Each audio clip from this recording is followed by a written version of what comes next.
și strigați cu toții. Da!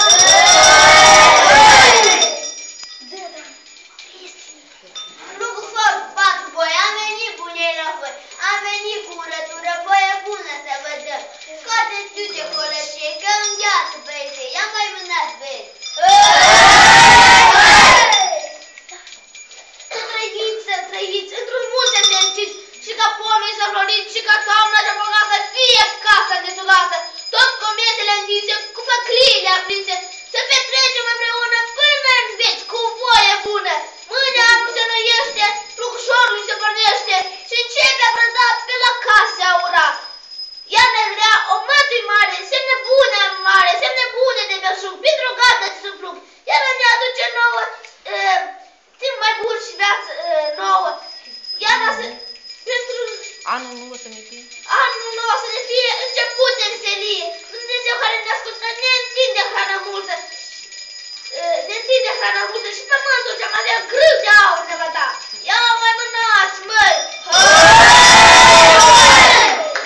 Mâine anul se noiește, plugușorul se pornește, plugușor cu 6 boi, plugușor mânat de noi, boi, boi dinainte cu cornițe polite, boi, boi din mijloc cu cornițele de foc, boi, boi de la notă cu cornițele de piatră.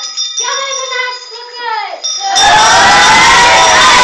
Pe la uși, pe la fereastră, am venit la dumneavoastră, anul nou să vi-l aducem, să vă fie viața dulce, vă urăm să se cuvine pentru anul care vine, holte mari cu văpulesc, și le crește și peșesc, câte și țină de casă, atâția galbe de casă.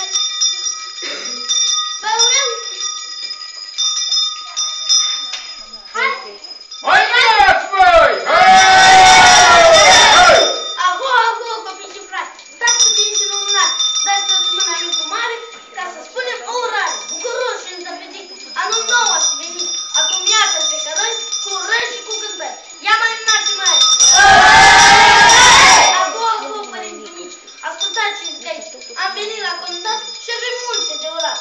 Stăm aici cu micul mare ca să spunem o urare, prin omătul de pe cale, anul nou bine agale.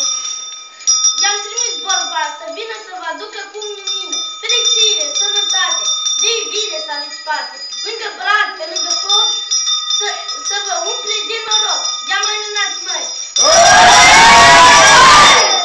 Bună seara de la Cuchitinău! Aho, aho, copii și frați, unși mătuși vezi și cumnați, militari, doctori, studenți, promovați și repetenți, stați puțin și lumânați și cuvântul mi ascultați. Am plecat să urăm pe la case. Am plecat pe la case să urăm. Lugușorul